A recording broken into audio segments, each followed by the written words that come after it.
Hey everyone, we have the Teamfight Tactics patch 11.2 notes. Um, Weird week because Monday was a holiday for us here in the States, so this patch is dropping on Thursday, which is why I'm making the video now to post it up tomorrow morning, and then probably a handful of hours after I post up the video, the patch will be live. So let's go ahead and go through it. First of all, if you haven't watched it, I won't talk about it here, but it was a dev drop. They posted up about a 10-minute long video talking a little bit about the future of TFT, talked about the mid set and set 7. Looked good, pretty happy about it. If you want to know more, you can find the video yourself on YouTube. Gifts to the Lantern event. So now one thing they're doing is annually they're going to do a event to celebrate the new lunar year. So, Gifts of the Golden Lantern event is what that technically is being called, and it's going to have a whole bunch of new cosmetics for people to join. No new changes in gameplay. So that mostly includes new tacticians. So I'm not going to go through each of them individually. I will point at the Premio one. Here we go. So the Jinx, Chibi Jinx, is getting a skin. I believe that's what this is. Mostly because if you look at the price, it makes most sense. So if you have the Jinx Chibi, you can get a lunar year skin for her. And that's what it looks like because I accidentally popped it up.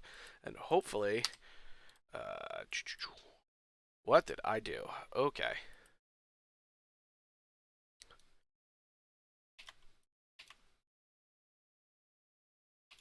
Okay. That's better. That was, whew, that was awkward. We didn't want to do that. Didn't want to do that. Anyway, here's the new arena to fight in. Golden Tiger Market. Doesn't look too bad. Kind of like it. I like mine the most I got right now. Some new bundles to go with it all, so you can see how much everything costs. System changes, so now we're in the actual meat here. So this is probably one of the bigger points of this patch. Um, at level 8, your odds of finding a 5 cost is being reduced from 5% to 4%. While at level 9, it's going up a percent. And that 1% is going into tier 1 units. So, what does this mean? I'm not sure really the issue was level 8 for this. So one of the problems that's kind of come up this set is a lot of the 5 costs are very good if you get a double Neekos, particularly from Mercenary. Um, you can really easily just find one at like level 7 and then just plop Neeko, and you now have a 2-star 5 cost at like 4-3. And you can do that at level 8 as well. You can go hard fast on 8 with like a Mercenary high roll or some Yordle eco and roll down at 8 and get all of the 5 costs that you need. Um, but this change reduces the odds at level 8 by 1%. Sounds insignificant, but it actually works out to be like a 20% reduction in the number of 5 costs you see. It's actually a pretty big change. What this means is that it's going to be way harder to 2-star 5 cost at level 8. If you're going to get a 2-star 5 cost, it means you're going to probably have to hit 9. What this means is you're not going to get an early 5 cost carry before you get your 4 cost, which sometimes happens, and this is sometimes how you end up piloting a game. You find a 5 cost before you find a 4 cost carry that fits your comp, and you're just like, I'm going to go all in on this instead. That's probably not going to happen as much, especially because of the odds of getting that up to 2 cost is a lot lower at level 8. In general, what this really means, a lot of 4 cost carries. You're going to see way more 4 cost carries now, just off this little change. In terms of like balance wise, probably won't change much. But what your composition will be when you get to level 8, this is a big change. Other changes, so augment balance. Rebalancing a lot of a handful of the Crest and Hearts. There are more of these in the minor changes. These are just the big ones. The main one being first Clockwork Crest now exists. Didn't exist before. Just didn't drop. And will give a zillion. And the Bodyguard Crest goes from a Leona to a Darius. In case you didn't know, Bodyguard is very strong, especially in the early game, and Leona is a very strong Bodyguard. So they had to reduce the power of that, and now you get a Darius. Pretty simple stuff. I think it's a good change. Leona is just dumb strong, and you see the same thing with Bodyguard. Tart was giving a Leona. Leona to like open up with a Leona is actually kind of crazy. Metabolic Accelerator no longer gives 2 health after PvE round. So people had found out that if this is your first augment, you basically have a free level 8. Like you go straight to level 8, health doesn't matter, and roll down from there. This turns that down. Grab Bag 2 now gives a Reforger. This is actually an interesting change because Riot's opinion of this is that this isn't really that big a buff. I actually think it kind of is a pretty good size buff to Grab Bag 2. But the thing is, I think what's more important, I think the point that Riot made in making this change was that item grab bag, if you get low roll your items on item grab bag, so like you get like a Locket and a Hurricane on an AP comp. That's not good. You don't really want those items. They don't really do anything for you. Locket in general is just kind of bad in the late game, and Hurricane in AP comp's kind of like, lol, why do I have this? So they're giving you a Reforger to prevent some of those low rolls. I think usually what ends up happening to me is when I use this, I end up getting some sort of damage item that I can squeeze into my comp in some form of utility item that I can squeeze in my comp. Having a Reforger in that situation also means now I can reforge kind of like a shitty early item I made. I actually think this is a pretty big change to this. In general, I take item grab bag a lot because I think there's a lot of value in it, especially in the early and mid game, just to like trample over somebody entirely. Now onto my favorite change of this. Portable Forge is going from a prismatic to a gold, which means you will actually see it now. I love this change. This is actually a great change. Being able to actually play with these items makes the game a lot more interesting. But in return, since it's no longer prismatic, they had to lower the effectiveness of all of them. So this really isn't a balance change as much as it is just we want people to use this, so we're making it so it pops up more by making it a gold tier, and I think that's a great decision. I love it. Being able to actually play with Orin items is awesome. I love it. High roller now grants 4 gold. This is an end game thing. Sometimes you'll get to the end game and you'll get some augments that don't make sense because you don't have any gold to use them anymore. So they're giving you a little bit of free gold so you can actually use them now. Shrug It Off. Shrug It Off is now becoming a silver perk. I've had really... Now, that said, so I've had crazy games with Shrug It Off. With 4 brawler, 6 brawler front lines, where if you had a heavily itemized Dr. Mundo, he became unkillable. Like, there was nothing in the game that was going to kill him. That said, they've nerfed Mundo a bunch of times, so it's probably not as big a deal. But this is a good augment to take when you run a 4-6 brawler front line. Now, if you're running a 2, I don't think you should take it. But if you're running a 4-6, this is something you should think about taking, because it makes your front line very good. Thrill of the Hunt 3 has been removed. The explanation for this is just that it was kind of overkill. The value added between 2 and 3 really wasn't that significant, because when you kill something, like, this full healed you, and 2 full healed, 2 was a full heal, so it was just like, this doesn't do anything, so they decided to remove it. I don't know if that's 100% true, but that said, at a prismatic tier, I'd try to get something that's better than Thrill of the Hunt.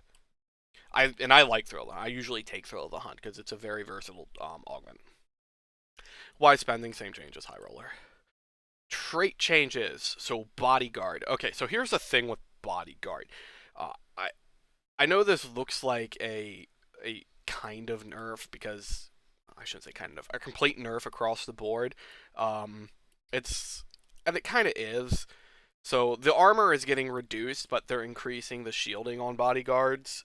So here's the reason why they're doing that. Is because 2-star Darius and 2-star Poppy in the early game are unkillable. And it's very, very easy to get a 2-star Poppy. I think that's fair to say. I just don't know if that really means they had to hit 4 and 6 as hard as they did. Just kind of my thought. I can get behind this 100 to 75. This 100 was too much for 2 Bodyguard, especially in the early game when you only have like 3-4 units. But dropping down from 350 to 250, I'm not feeling it. So in return, they buffed up the shields, still make them a little more viable because it's not like they were trash overall, and like you're still gonna play like a 2 Bodyguard in the late game, so having that actual value is useful. Imperial, so this was a bug fix. I'd never seen this, but apparently Imperial 5 could somehow be removed. Just go away. Mercenary. So this is probably the other big change in this patch. So they moved Neeko's help further down the lost streak list. The reason for this is because it was too easy to get 2 Neekos. You get 2 Neekos, get a ton of gold, fast 8, roll down, find a 5 cost, Neeko, boom, you have a carry at 4-5 and a ton of gold, and now you're not just stable, you're likely to win the lobby. This was too strong. Neeko's help was really tilting the game towards a lot of the overly powered 5 costs that were in it. So that has been toned down. You know, like even 4 costs, like you get the 4-3, you hit 7, you find 4 costs, slam Neeko. It was too much stability into the game. At the same time, they lowered the average value for Mercenary loss across the board. In general, you're not going to feel this. That's what we've been told. You're probably not going to really notice it at all. Because you have to understand it's average value. So things like Neekos and components, they have their own values. What this probably means is it's basically barely less gold in some of the gold packets. Alright, champion. So champion 3 changes. Cho is I don't know what to say about Cho. Cho is Cho. You get him at 1 star and he's shit, and you get him at 2 star and he's like, yay, I can carry your comp now. I don't know what to say about this, or Colossus in general. Gangplank. So Gangplank is getting a Gangplank 2 nerf, buff, I mean, and really a Gangplank 3 buff. So the thing with Gangplank is not meant to really be a carry, but this damage was too low for a 2-star 3 cost. Like, this isn't damage. This is actually pretty bad how low this is. So I think this buff was probably worthwhile. Now, the point is, like, winning combat isn't exactly the goal with a Gangplank and Mercenary comp.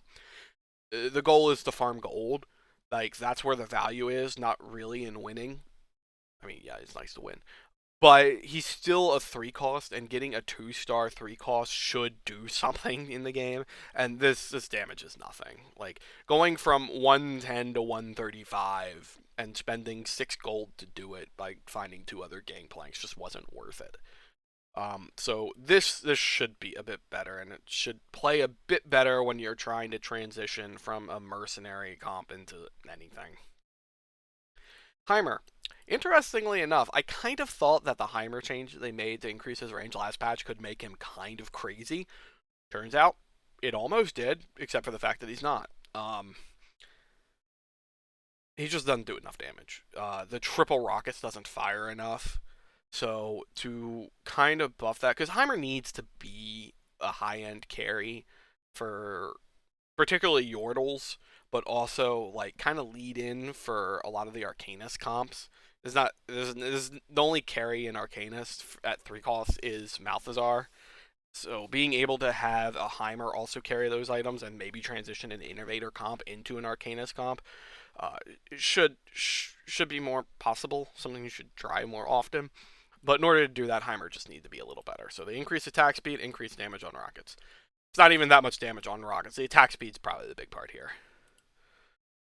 Tier 4 champions. I'm going to skip Braum for a second.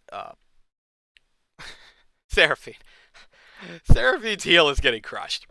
Seraphine Teal is getting crushed because she's not an enchanter, and her heal was obnoxiously too high. So that's getting toned down a lot, especially at 2. Like, this was out of control. 450. It was healing for 450 a 2-star. That's insanity. They're cutting that down to 350. Not even an enchanter! Scion. So Scion and Urgot is pretty much the same thing. These two combined with plus Galleon, Galio, I mean, Galleon. These two plus Galio, were the premier CC bots of this set. They do so much CC. They like CC half the board. It's actually insane how much these two will CC things. And in reality, it's probably a bit too much. So they're getting max mana nerfs. I think this is fair. Scion's a little more questionable. Braum, Braum's like CCing backlines from the front line. Yeah, it is kind of obnoxious. Urgot. So the thing with Urgot, they didn't really buff him after they nerfed the interaction with Hurricane and Shiv. So they're buffing his alt bonus ratio damage. Essentially, this makes, I believe, Deathblade probably a lot better.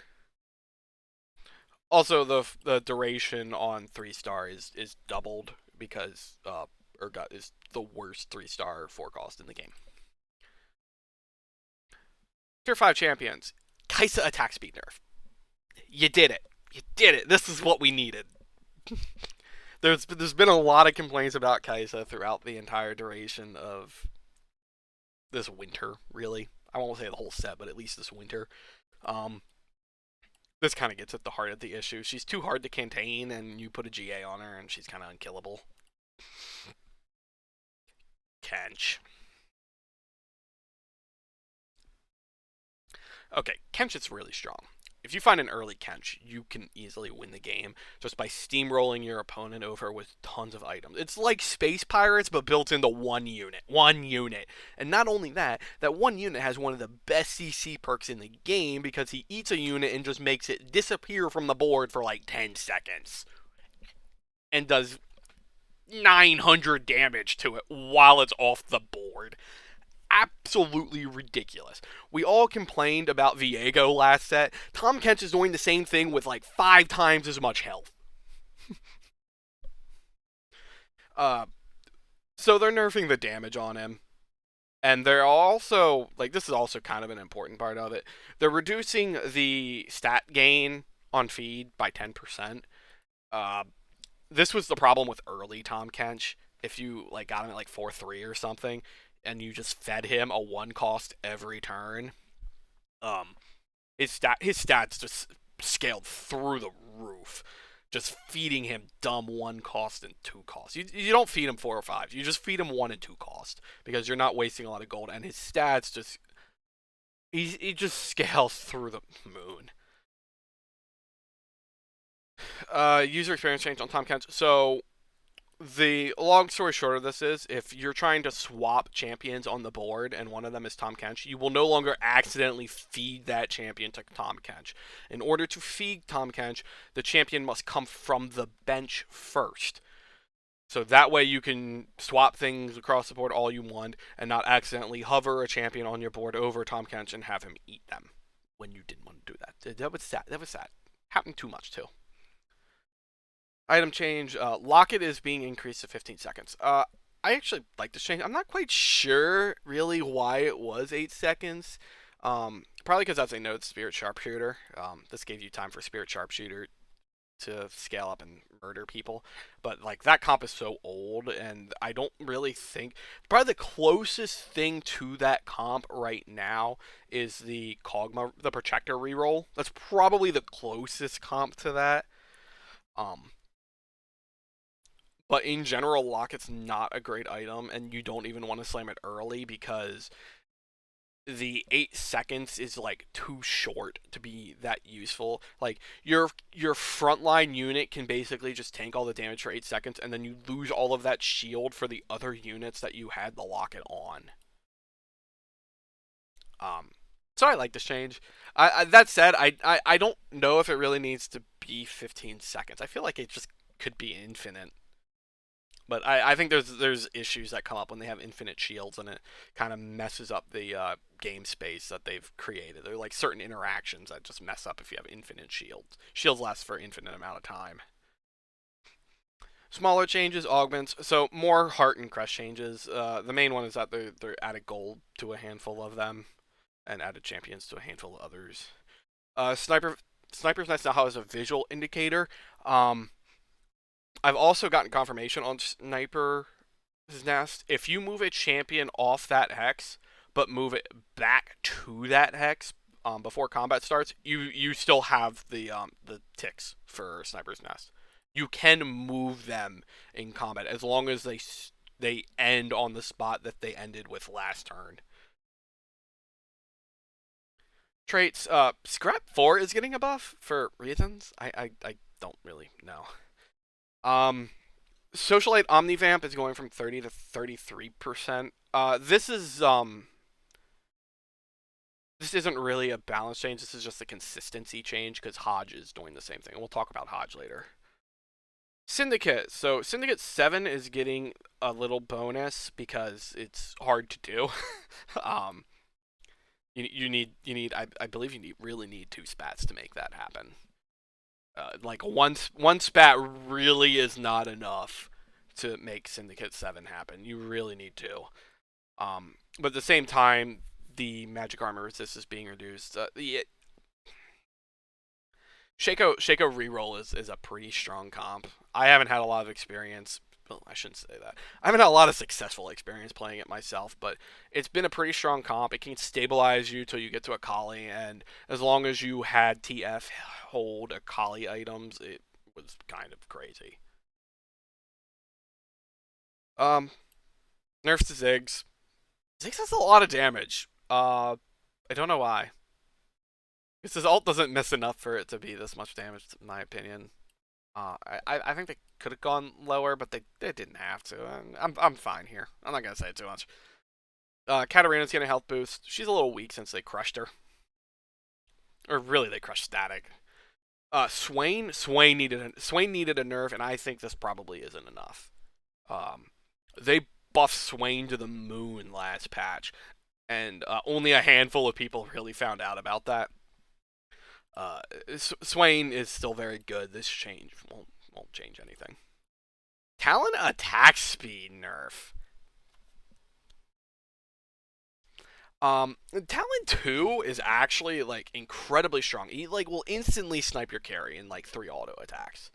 It's kind of crazy how efficient he is at just like taking out meaningless stuff in your comp very quickly. So, like, all of your backline utility, Talon will just instantly snipe out. So, in my opinion, he did kind of need a nerf. Just because of how much damage and how efficient he is at sniping utility and carry champions. Like, unitemized. Zyra's getting a damage nerf. Yeah, Zyra does a lot of damage. I don't really have much else to say there. I've seen, like, carry Zyra a couple times. It's not good because the ult misses a lot, but it is a lot of damage and scales like pretty high for an AoE spell. Tier 3 champions. Misfortune 3 is getting a buff. I think originally they had planned the buff 2 as well. I don't think they really needed to. Misfortune is actually okay, especially considering she's Mercenary, so an econ trait champion. But they are going to buff 3-star, which I can get behind. I've actually run Misfortune carry before. It's not that bad. Shaco AD is getting a tiny nerf. Like I said before, Syndicate Assassins is a pretty decent comp, and once you get the Akali rolling, you kind of run over people. But the weakness should be getting to that point. And Vex 1, tiny nerf. I'm glad they only did Vex 1. Like I said, it stabilizes really hard, especially for an econ trait. Like that's a fair change to me. And this really isn't enough for me to like get upset. This isn't the nerf they did the Vex before that really made me angry. This is fine. Lux gets an attack speed buff. The main reason for this is to make Spear better. There aren't a lot of good champions for Spear right now. Most of them are like the big explodey boys in the 5-cost realm. So, like, being able to just run a Spear on her instead of always requiring a blue buff just feels a lot better. Yeah, I do like this change quite a bit, actually. Especially because, like, this really doesn't change how often that she ults with blue buff, because a lot of the time she gets enough mana to do a hard reset and just insta-cast again. But that's not true with Spear. So having the faster attack speed is a good call. Jin 3 is getting a nerf. Jin 3 is the best 4 cost 3-star. He just trounces shit. It's actually kind of crazy how much damage he does. So they're toning him down to 300% from 344. The 44 is always a meme. You have to understand. So if it goes away, you understand why. Is because it's a meme. Orianna, this one I thought was interesting, and I'm not quite sure I understand why Orianna is getting a buff, but they're buffing the shield amount by 10. I don't really understand why. I'm not even really quite sure what this does. But, I mean, okay. Sure. Yone 3, Soul Unbound duration goes down to 15 seconds from 20. 20 means all of combat, 15 means most of combat. In general, having this up for an entire duration of combat often meant you won. But having that little extra bit of downtime makes it possible for him to get CC, to get blown up, blah, blah, blah, whatever. Makes it more killable. And makes it so that he doesn't blow up your entire comp if you have, like, a fairly tanky front line or something.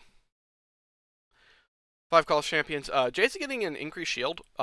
It's probably notable at 2, but not as much at 1. This is an interesting change, in my opinion, because right now Jace is played more as a backliner than a frontliner, which is a little different from what he was before. He was pretty much strictly a frontliner. But it's just a matter of, like, what comps would you play him frontline in instead of backline? And that's really what it comes down to. Otherwise, I think this change is, like, okay, but I don't really know whether or not he's not played frontline because he doesn't fit frontline. He just fits better backline. Whether or not he's balanced or not, I don't know. So, like, the issue is, like, is he balanced between frontline and backline, or is just it more meta to play him backline? I don't know. No one really knows. Jinx. Jinx has needed a buff for kind of a while. She's a little bit underpowered and mildly suicidal.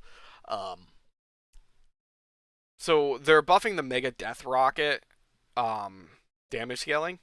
So if you have higher AD, like, the rocket now does more damage.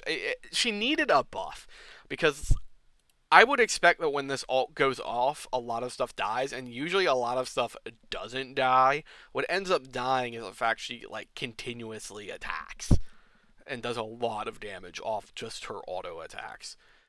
But the actual ult itself, like, I feel like as explosive and interesting as that is, it should do more damage, and so they're buffing damage on it.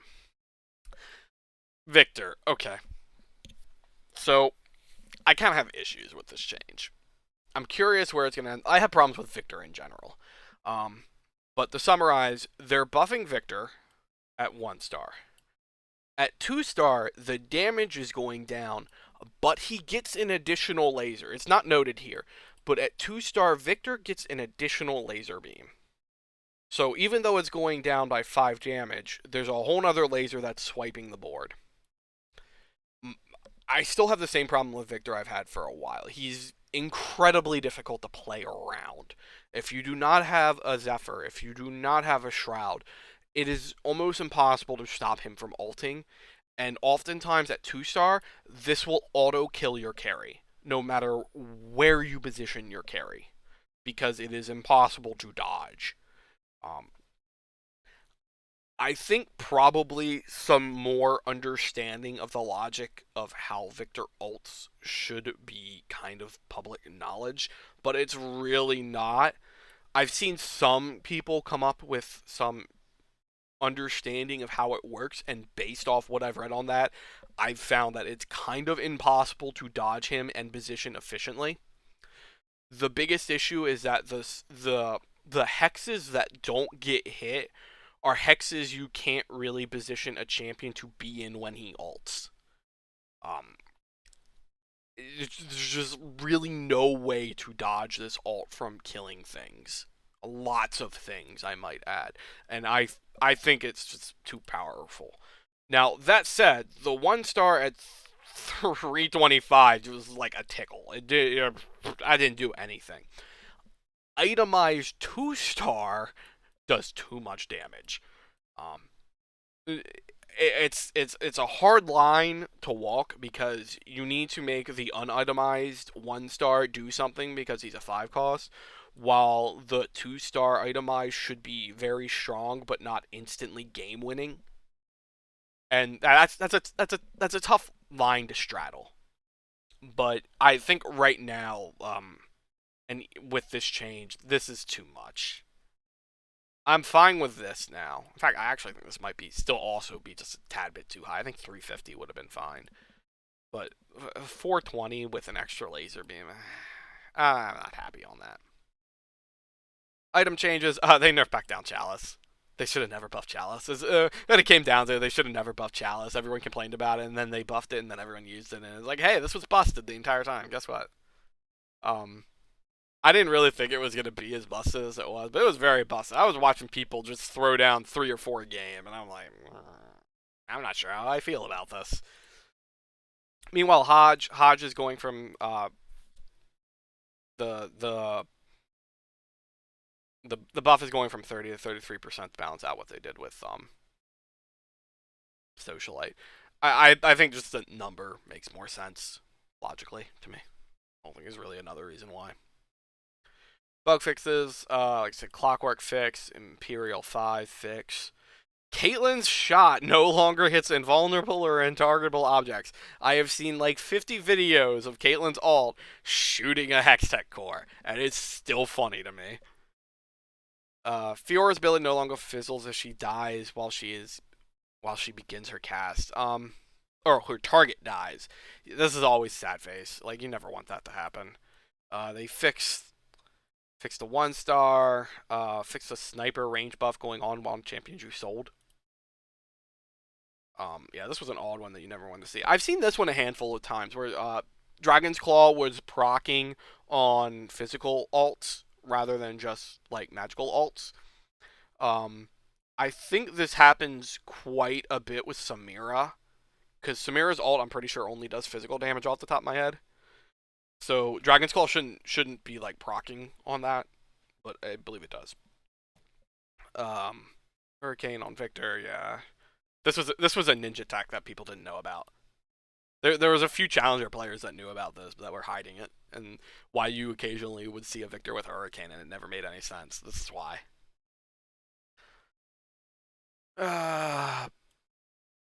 Oh, this is the balance change to if you get an augment that buffs your traits, so it gives you like a bonus to that trait, an extra like 1 unit in built different, um, that will not happen if I'm understanding how this works now.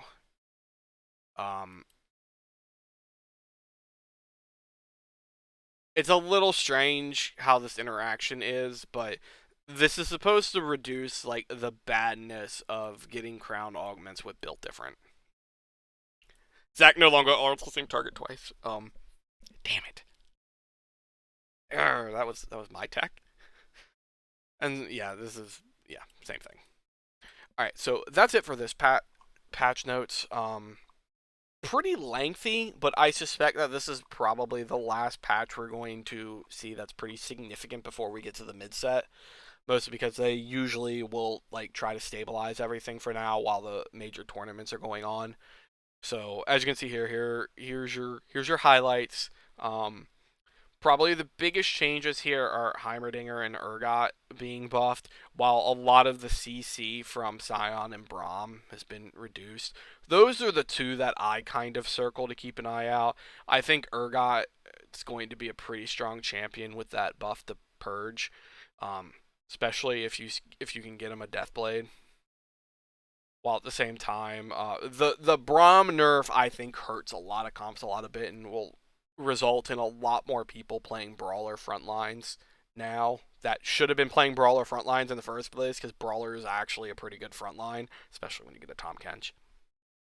But otherwise, I don't think the meta will really change that much. The only, like I said, the only real change I think Urgot's going to go up a tier here. Urgot's going to be a pretty good champion.